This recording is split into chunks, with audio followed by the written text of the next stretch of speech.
Doctor செல்லம் ஸ்ரீனிவாசாச்சாரிய சோமயாஜிகள், திருப்பதி பேசுகிறேன்.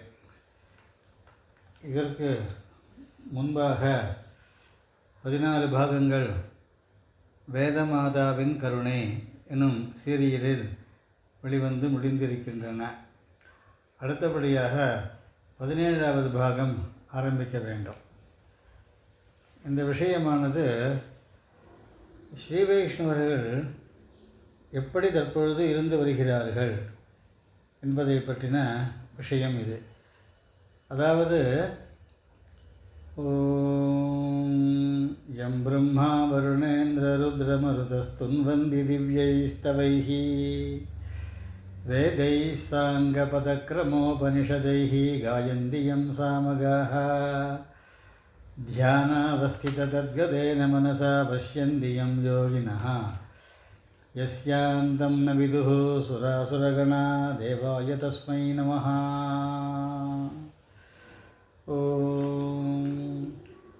இதற்கு முன்பாக நாம் சொன்ன அனைத்து விஷயங்களுடைய சாராம்சத்தை ஒரு 5 நிமிடம் சொல்லிவிட்டு அதற்கப்புறம் 17வது பாகத்தை ஆரம்பிக்கிறேன்.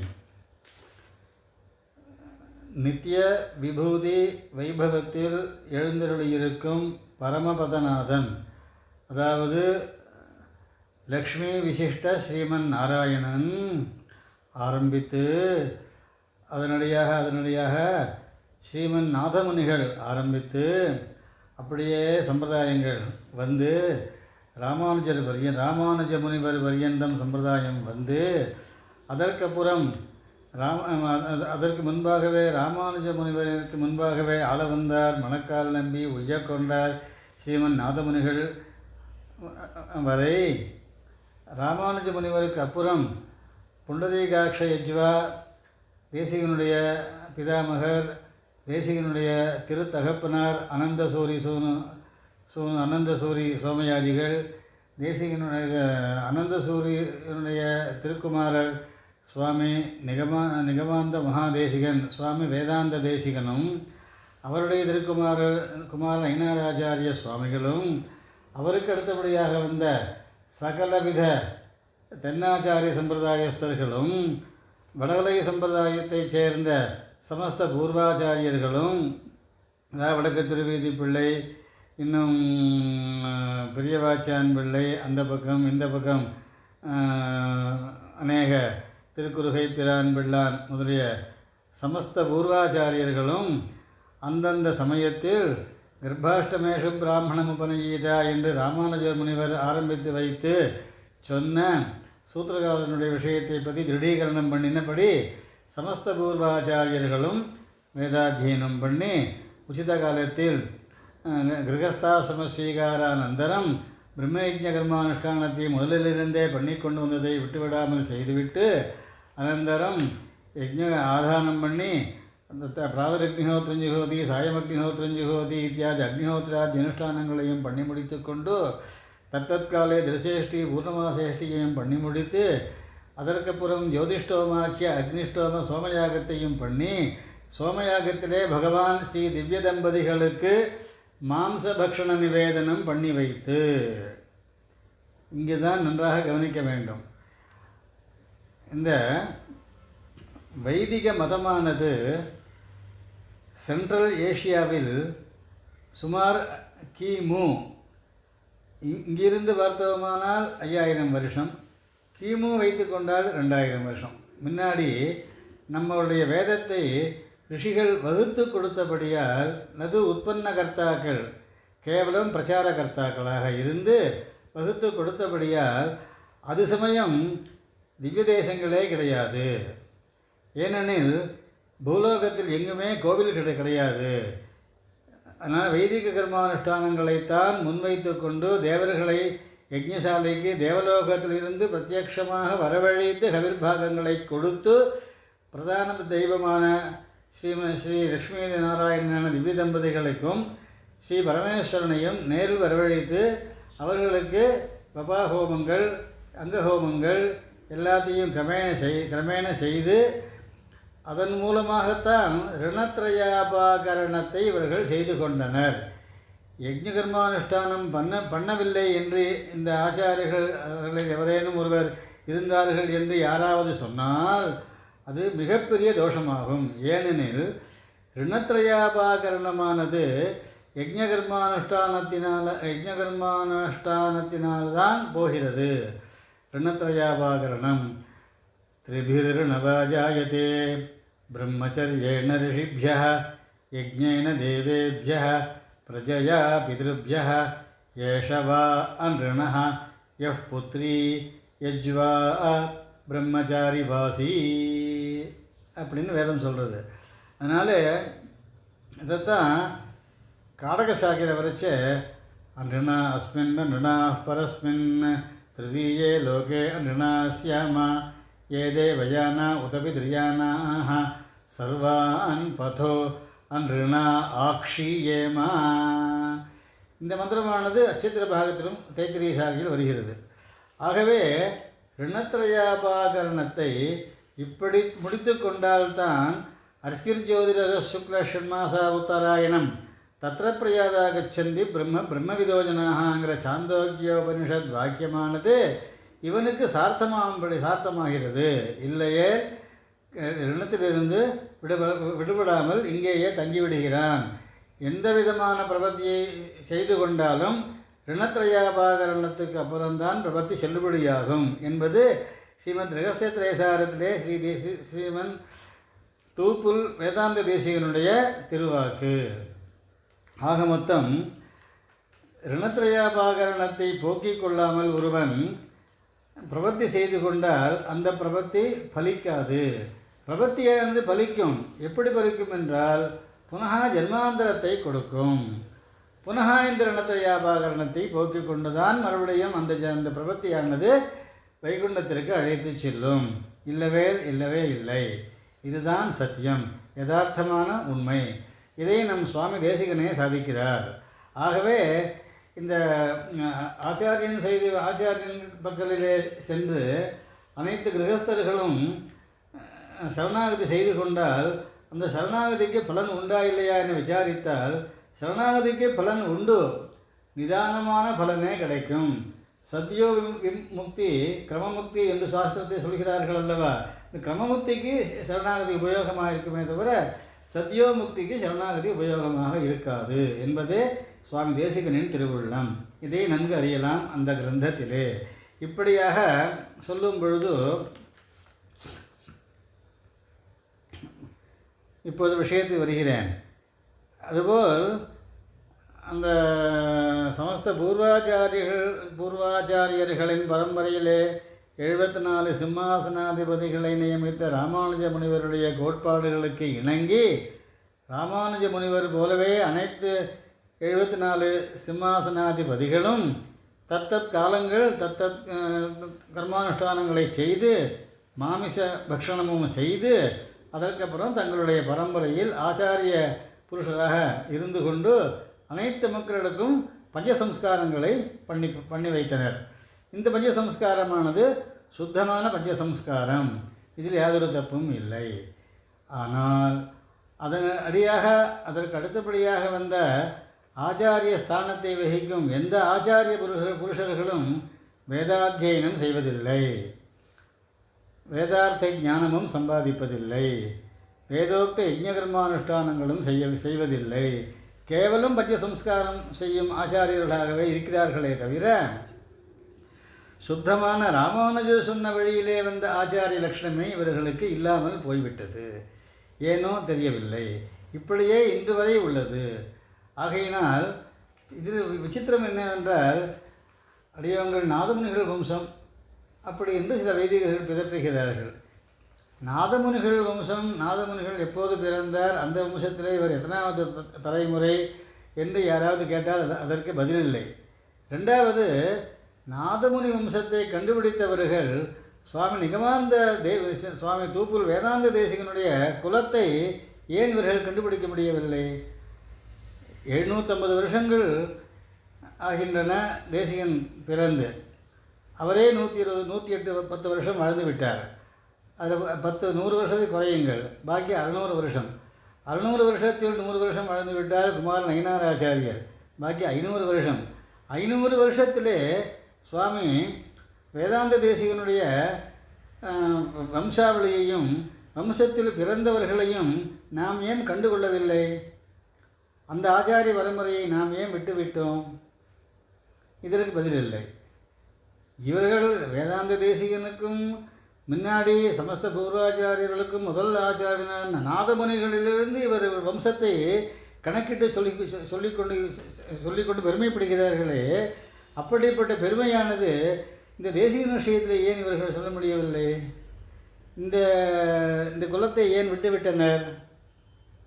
அத்தியனம் பண்ணினவர் என்பதனாலேயா, இல்லை அனுஷ்டானம் செய்தவரான யார் இவர் குலம் நமக்கு வேண்டாம் என்றால் எதற்காக இவர்களை ஓரங்கட்டி ஒதுக்கிவிட்டனர் ஸ்ரீ வைஷ்ணவர்கள்? நாதமுனிகள் காலம் எங்கே, நிகமாந்த வேதாந்த தேசிகனின் காலம் எங்கே என்பதையும் சற்று ஸ்ரீ வைஷ்ணவர்கள் ஆலோசித்து பார்த்து தம்முடைய வம்சாவளியையும் திருத்திக் கொண்டு உண்மையான வம்சாவளியை நிரூபித்து ஜனங்களுக்கு சொல்ல வேண்டுமாய் பிரார்த்திக்கிறேன். ஏனெனில் எல்லாரும் நாதமுனி வம்சம் என்று சொல்லிக்கொண்டால், இப்போ ஆழ்வாராதிகள்லாம் இருந்தார்கள் அல்லவா, திருமங்கை மன்னனுக்கு தர்மபத்னி இருந்தாள் அல்லவா, குமுதவல்லி நாச்சியார், அவருடைய சந்ததிகள் என்னவாயிற்று? குழந்தையே கிடையாது அவர்களுக்கு. குழந்தையே இல்லை என்றால் அவருக்கு ரணத்திரையாபாகரணம் ஏற்படாதபடியால் அவருக்கு எப்படி மோட்சம் கிடைக்கும் என்பதையும் யோசனை செய்து பார்க்க வேண்டும். சாஸ்திரங்களை நாம் விட்டு கேவலம் சம்பிரதாய ஞானங்களை மாத்திரம் வைத்துக்கொண்டு சொல்ல ஆரம்பித்தோமானால் இப்படிப்பட்ட தோஷங்கள் நிறைய வரும். அது போகட்டும். இப்படிப்பட்ட பரம்பரையில் வந்தவர் தான் நம் ஸ்ரீமத் அழகிய சிங்கர் 46வது பட்டம் ஸ்ரீவன் ஷடகோப ஸ்ரீ வேதாந்த ஸ்ரீ சிவன் ஷடகோப ஸ்ரீ ரங்கநாதேந்திர மகாதேசிகன். அவர் பூர்வாசிரமத்தில் ரங்கராஜாச்சாரிய சுவாமி எனும் திருநாமத்தில் நிரூட பசுவந்தம் என்னும் யாகத்தை நடத்தி பிரத்யக்ஷ பசுவை கொண்டு நடத்தி மாமிச உணவு சாப்பிட்டவரே. அடியேனும் மாமிச உணவு சாப்பிட்டவனே. ஆகையால் பிராமணர்களுக்கு மாமிச உணவு வேத விகிதமாகவும் சாஸ்திர சம்மதமாகவும் சம்பிரதாயத்துக்கு அவிருத்தமாகவும் சம்பிரதாயாச்சாரியர்கள் அனைவரும் செய்த மாமிச உணவையே இவர்கள் உண்ணுவதாகவும், ஆகவே பிராமணன் திரைவர்ணிகர்களிலே பிராமணர்களுக்கு விசேஷமாக மாமிச உணவு என்பது தவிர்க்க முடியாத உணவு. ஏனால் இந்த உணவைத்தான் பகவானுக்கு படைத்தனர். இவருக்கு வைகுண்டத்தில் இருக்கிற அங்கே திருமாமணி கோவிலில் வீட்டிற்கும் பகவான் ஸ்ரீ திவ்ய தம்பதிகளை கீழே வரவழைத்து யாகசாலைக்கு வரவழைத்து யாகசாலையில் வபாஹோமத்தை பிரத்யட்சமாக அவருக்கு அனுகிரகம் கொடுத்து சமர்ப்பித்து அவரிடமிருந்து அனுகிரகத்தையும் ஆசீர்வாதத்தையும் இந்த எஜமானனும் ரித்விக்குகளும் இந்த யாகத்திற்கு உபயோகமாக இருந்த சமஸ்த ஜனங்களையும் ஆசீர்வாதம் பண்ண வேண்டும் என்று பிரார்த்தனை பண்ணி முடித்துக் கொள்கின்றனர். ஆகவே யஜ்ஞசாலைக்கு பெருமாளுக்கு பிடிக்கும் என்று பரமான்னத்தையோ சக்கரபங்களையோ தத்யோதனத்தையோ வெண்பங்களையோ அக்கார விடிசலையோ நூறுதடாவையோ சமர்ப்பிப்பதில்லை. இதெல்லாம் அனித்தியமான விஷயங்கள், பிற்காலத்திலே வந்த விஷயங்கள். பிற்காலத்திலே வந்த சமய பௌருஷேய கிரந்தமான 4000 திவ்ய பிரபந்த கிரந்தம் முதல் எல்லாமே தனது மூலமதமான வைதிக மதத்தை அழித்து கொண்டு வருகின்றன என்பது இதனுடைய சாராம்சம் என்று கூறி இதை முடித்துக் கொள்கிறேன். அடுத்தபடியாக பிராமணன், வைஷ்ணவன், ஸ்ரீ வைஷ்ணவன், பரமேகாந்தி வைஷ்ணவாள், உத்தம பரமேகாந்திக ஸ்ரீ வைஷ்ணவாள் என்றும் அபிஜாதாள், அனபிஜாதாள், நிகிருஷ்ட வைஷ்ணவாள், நீச்சமான வைஷ்ணவாள், பாகவத வைஷ்ணவாள், சூத்ர வைஷ்ணவாள், இப்படி பலவிதமான ஜாதிகள் நமக்கு உள்ளே போய் கவனித்தால் இவ்வளவும் கிடைக்கின்றன. சாதாரணமாக ஒரு பிராமண ஸ்திரீக்கு ஒரு பிராமண புருஷனுக்கும் பிறந்தவன் தான் பிராமணன் அப்படின்னு ஸ்மிருதிகாரர் சொல்லுகிறார். இந்த பிராமணனுக்கு தான் கர்ப்பாஷ்டமேஷு பிராமண உபநகீதா அப்படிங்கிற சூத்திரக்காரர். இந்த பிராமணனுக்கு தான் உபநயனம் சம்ஸ்காரம், வேறு எவருக்கும் கிடையாது என்று சொல்கிறார்கள். இப்படியாக பிராமணனானவன், அதாவது பிராமணியம் என்று சொல்வது ஜாதி பிரயுக்த தர்மம், ஸ்ரீ வைஷ்ணவத்துவம் என்று சொல்கிறது விசேஷ தர்மம். பிராமணனுக்குள்ளேயே சகலவித வித்யைகளையும் பயின்று வித்யினாலேயே ஒரு ஔத்கிருஷ்டியத்தை தன்னிடத்திலே சேர்த்து கொண்ட பிராமணனுக்கு ஸ்ரீ வைஷ்ணவன் என்று சொல்கிறோம். ஸ்ரீ இல்லாமல் ஆராதனம் பண்ணும் வைஷ்ணவர்களும் பல பேர்கள் இருக்கிறார்கள். உதாரணத்திற்கு நாம் சொல்ல வேண்டுமானால், நமது பாரத தேசத்திலே பகவத் ராமானுஜ முனிவராலே ஸ்தாபனம் செய்யப்பட்ட சித்தாந்தம் பூரியை க்ஷேத்திரத்தை விட்டு மேலே செல்லவில்லை, மகாராஷ்டிராவைக்கு தவிர மேலே செல்லவில்லை. அங்கெல்லாம் குஜராத்திலே கூட வல்லபாச்சாரியர்கள் அனைவரும் ராமானுஜ சித்தாந்தத்திற்கும் வைதிக மதத்திற்கும் மதத்தை அனுசரித்த வைஷ்ணவ சித்தாந்த மதம் நிறைய உள்ளது. மத்வாச்சாரியர்களுக்கு வைஷ்ணவ சித்தாந்தம் தான் வைஷ்ணவ மதம், வைதிக மதம்தான். அதே மாதிரி குஜராத்திலே உள்ள வல்லபாச்சாரியருக்கும் வைதிக மதம்தான் வைஷ்ணவ சம்பிரதாயம்தான். அதே மாதிரி குஜராத்திலே சுவாமி நாராயணனை பிரதிஷ்டை செய்து மூல பிரம்மமாக வைத்துக்கொண்டு ஆராதனம் செய்து கொண்டு ராமானந்த சம்பிரதாய ஸ்ரீ வைஷ்ணவர்கள் பலர் இருக்கிறார்கள். அவர்களும் ராமானந்த சித்தாந்தத்தை உடையவர்கள். எல்லா இடத்திலும் இந்த ராமானுஜ மதம் பரவவில்லை, பறக்க செய்யவில்லை என்பது நம்மளுடைய தோஷமே தவிர அவரே எல்லாத்தையும் பரப்ப முடியுமா? எதற்காக 74 சிம்மாசனாதிபதிகளை நியமித்தார்? ஸ்ரீபாஷ்யத்தை பிரச்சாரம் பண்ணணும், வேதாத்தியனத்தை பண்ணணும், வேதோக்த யஜ்ஞகர்மானுஷ்டானத்தை பிரச்சாரம் பண்ணி அனைவரையும் வைதிகர்களாக ஆக்க வேண்டியது உங்களுடைய பொறுப்பு பொறுப்பு பொறுப்பு என்று 74 சிம்மாசனாதிபதிகளிடம் இதை ஒப்படைத்தார். யாரும் இப்பணியை செய்வதில்லை. ஏனெனில் எவருக்கும் தமிழ் பாஷையை தவிர வேறு பாஷை வராது. அதிலும் இந்த 4000 திவ்ய பிரபந்தத்தை கற்றுக்கொண்டு விட்டபடியால் இதுவே நமக்கு போரும், வேறு எதுவும் நமக்கு வேண்டாம் என்று இவர்களே ஒரு நியாயத்தை கற்பித்து கொண்டு தட்சிண தேசத்திலேயே இவர்கள் இருந்து விட்டனர். ஆகவே உத்தர பாரதத்தில் இந்த ராமானுஜ சம்பிரதாயத்தை இவர்கள் எவரும் ராமானுஜருடைய முனிவருடைய ஆக்ஞையை இவர்கள் யாரும் சிறமேற்கொள்வதில்லை என்பது நம்முடைய தோஷமே தவிர அவர்களுடைய தோஷம் இல்லை. உத்தர பாரதத்திலே இன்னும் உள்ளே நோக்கி சென்றால் பூட்டான், தாய்வான், பூட்டான் வரைக்கும் ஸ்ரீ வைஷ்ணவ மதம் பிரச்சாரம் இருக்கிறது. பீகாரிலே வைஷ்ணவாக சந்தி, உத்தரப்பிரதேச ராஷ்டிர வைஷ்ணவாக ஸ்ரீ வைஷ்ணவாஸ்ட சந்தி, எல்லோரும் இருந்துட்டுருக்கா. அங்கெல்லாம் நம்மளுடைய மதமானது பிரச்சாரம் இல்லாதபடியினால் தற்பொழுது எடுத்துக்கொள்ளுங்கள், உத்தரப்பிரதேசத்தில் பிரதம மோக்ஷப்பிரதாய நகரமான அயோத்தியா நகரத்திலே ஸ்ரீ ராமச்சந்திர பிரதிஷ்டையானது ராமானந்த சம்பிரதாய ஸ்ரீ வைஷ்ணவ மதானுயாயிகளை கொண்டு பிரதிஷ்டை செய்து கொண்டனர். ராமனுக்கும் திருமணைத்தான் இட்டிருக்கிறார், விபூதி இடவில்லை. 4 சங்கர மடாதிபதிகளை கூட அவர்கள் கூப்பிடவில்லை. ஏனெனில்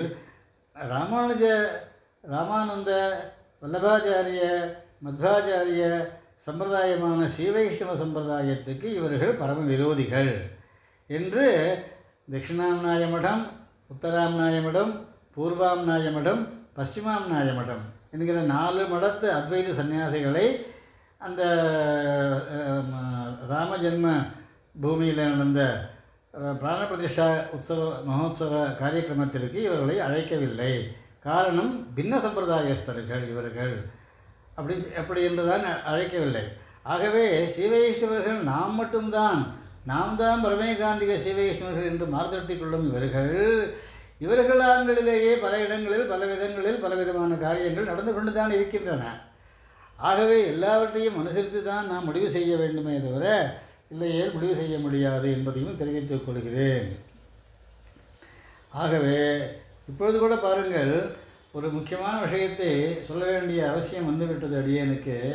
என்னவென்றால், வேதம் பிறந்து வைதிக மதம் வளர்ந்து வைதிக சித்தாந்தமும் வளர்ந்து கொண்டிருக்கும் நாடுகளில் எப்பொழுது வைதிக ஸ்ரீ வைஷ்ணவர்கள் திவ்ய தேசங்களை திவ்யமங்கல விக்கிரகத்தை பிரதிஷ்டை செய்துவிட்டு அதற்கு ஆராதனைகள் பண்ண வேண்டும் என்று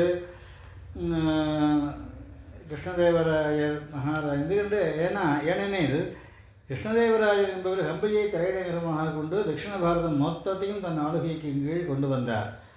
அந்த சமயத்தில்தான் திவ்ய தேசங்கள் எல்லாம் உண்டாயிற்று. அந்த எல்லா வித திவ்யதேச கோவில்களிலேயும் அந்தந்த இடத்துக்கு ஏற்ப விக்கிரகாதிகளை பிரதிஷ்டை பண்ணி காரியம் பண்ணினார்கள் அல்லவா. அப்பொழுது நம் வைதிகர்கள் அனைவரும் விக்கிரகத்தை தொட்டு பூஜை செய்வது என்று நீங்கள் எங்கள் மதத்தை விட்டு வெளியேறினால் உங்களுக்கு நாங்கள் வேதம் சொல்லித்தர மாட்டோம், நீங்கள் அவைதிகர்களாக ஆயிடுவீர்கள், உங்களுடைய தீட்சையானது எங்களுடைய வைதிக தீட்சைக்கு விரோதமானது இப்படி என்று சொல்லி தள்ளி வைத்தார்கள் அல்லவா. அப்படி நம்மளை தள்ளி வைத்து விட்டார்களே எனும் கோபமானது ஸ்ரீ பாஞ்சராத்திர மதானுயாயிகளான திவ்யதேச அர்ச்சகர்களுக்கு இன்றளவும் இருந்து வருகிறது என்பதை நான் சிறு உதாரணம் மூலம் நிரூபிக்கிறேன் பாருங்கள். இப்பொழுது எல்லா திவ்ய தேசங்களிலும் 12 ஆழ்வார்கள் விக்கிரகம் வைத்திருக்கிறோம். முக்கியமாக தெங்கலையார் கோவிலாக இருந்தால் பகவத் ராமானுஜருடன் கூட மணவாள மாமனிகளையும் வைக்கிறோம். வடகலை கோவிலாக இருந்தால் பகவத் ராமானுஜருடன் கூட தூப்புல் வேதாந்த தேசிகனையும் வைக்கிறோம். இதை வைப்பதற்கு கோவில்தான் சரியாக வரும் என்று முடிவு செய்து மகாராஜாவிடம் கேட்டுக்கொண்டனர். அப்பொழுது மகாராஜா அர்ச்சகர்களை கூட்டு உங்களுக்கு ஏதாவது ஆட்சேபம் இருக்கிறதா இதில் என்று கேட்க அர்ச்சகர்கள் என்ன சொன்னார்கள், எங்களுடைய ஆகமங்கள் அனைத்தும் தேவதா பிரதிஷ்டைகளுக்கு உபயோகமாயிற்றே தவிர மனுஷ பிரதிஷ்டைக்கு இது உபயோகமாக நாங்கள் எடுத்துக்கொள்ள முடியாது. ஆகவே எங்களுடைய கோவில்களில் உங்களுடைய மனுஷ பிம்பங்களை வைத்து பூஜை செய்ய எங்களால் முடியாது, எங்கள் கோவிலுக்குள் மனுஷ விக்கிரகங்கள் வரக்கூடாது என்று தீர்மானம் செய்து சொன்னார்கள். இதை கேள்வியுற்று இவ்வளவு பெரிய கோவிலில் உங்கள் கோவில் என்று சொல்கிறீர்களே, உங்கள் கோவில் எதுவரைக்கும் என்று ஒரு பிரச்சனை வந்தது. அப்பொழுது இவர்கள் என்ன சொன்னார்கள், 33 தேவதைகளையும் ஆவாகனம் செய்யும் பலிபீடம் இருக்கிறதல்லவா, துவஜஸ்தம்ப பூர்வகமான பலிபீடம், அது வரைக்கும் எங்கள் கோவில், அதுக்குள்ளே எங்கள் கோவிலில் உங்கள் விக்கிரகங்களை வைக்க முடியாது என்று தீர்மானம் போட்டனர். இது மகாராஜாவுக்கும் தெரியப்படுத்தினர். மகாராஜா உடனே என்ன சொன்னார், அப்படியே ஆகட்டும், உங்கள் கோவிலில் இவர்களை நாங்கள் உள்ளே அனுமதிக்க வேண்டாம். இவர்கள் துவஜஸ்தம்ப பிராகாரம், அதற்கு அடுத்த பிராகாரம், இப்படியாக பிராகாரங்களை நாங்கள் கட்டி அதிலே 12 ஆழ்வார்களையும் ஆச்சாரியர்களையும் பிரதிஷ்டை செய்வித்தால் உங்களுக்கு என்ன நஷ்டம் என்று கேட்டனர். மகாராஜா கேட்டார். இதற்கு இவர்கள் என்ன பேசினார்கள் என்றால், தாராளமாக நீங்கள் வைத்துக் கொள்ளுங்கள், நீங்களே பூஜை நமஸ்காரத்தை செய்யுங்கள், ஆளை போட்டு, நாங்கள் யாரும் அதை தொடமாட்டோம், செய்ய மாட்டோம் என்று வைகானசர்களும் பாஞ்சராத்திரிகளும் ஒரே மாதிரியாக சொல்லிவிட்டனர். ஆகவே இன்றைக்கும் பாருங்கள், எல்லா திவ்ய தேசங்களிலும் துவஜஸ்தம்பத்தில் பிராகாரத்திலும் அதை அடுத்த வெளிப்பிராகாரத்திலிருந்தான் சமஸ்த ஆச்சாரியர்கள் ஆழ்வார்கள் பிம்பங்கள் வைத்து பிரதிஷ்டை செய்யப்பட்டு அந்தந்த ஆச்சாரிய புருஷர்களின் பரம்பரையிலே ஒருவரை நியமித்து தானாகவோ இருந்து பண்ணி ஆராதனை செய்கிறார்களே தவிர அர்ச்சகர்கள் அதை தொடுவதும் இல்லை, அங்கு செய்த நிவேத்திய பிரசாதத்தை அவர்கள் வாங்குவதும் இல்லை, சாப்பிடுவதும் இல்லை என்னும் அவர்களுடைய கொள்கையானது இன்றளவும் உள்ளது. இந்த ஸ்ரீரங்கத்திலே கூட நாதமுனிகள் உற்சவம் வந்தாலும் சரி, திருக்குறுகை பிரான் பிள்ளான் உற்சவம் வந்தாலும் சரி, பெரியவாச்சான் பிள்ளை விக்கிரக உற்சவம் வந்தாலும் சரி, அர்ச்சகர்கள் யாரும் இதில் தலையிட மாட்டார்கள். நமக்கு சம்பந்தம் இல்லை, நாம் எல்லாரும் பாஞ்சராத்திர மதம், அவர்கள் அனுஷ்டிப்பதோ வைஷ்ணவ வைதிக மதம், வைதிக மத ஸ்ரீ வைஷ்ணவர்களுடன் பாஞ்சராத்திர மத ஸ்ரீ வைஷ்ணவர்களுக்கு சம்பந்தம் கிடையாது என்று அவர்கள் தூரமாகவே இருக்கிறார்கள். துவேஷபாவத்தை பிரதர்சனம் பண்ணுவதில்லை, தனக்கு பிடிக்காத மதத்துடன் தான் ஏன் சேர வேண்டும் என்கிற ரீதியில் அவர்கள் இருந்து வருகின்றனர். இத்துடன் இந்த பாகம் முடிகிறது. அடுத்த பாகத்தை தொடரும் என்று சொல்லி இதை முடித்துக் கொள்கிறேன். ஓம் க்ஷேத்ரஸ்ய பதே மதுமந்தமூர்மிந்தேனுரிவ பயோ அஸ்மாசு துக்ஷ்வ மதுஸ்யுதங்கிருதமிவ சுபூத மிருதஸ்ய நஃபதயோ மிருடயந்து. ஓம் சாந்தி சாந்தி சாந்தி. ஓம். இதற்கப்புறம் 18வது பாகம் தொடரும் என்றும் பிரார்த்திக்கிறேன்.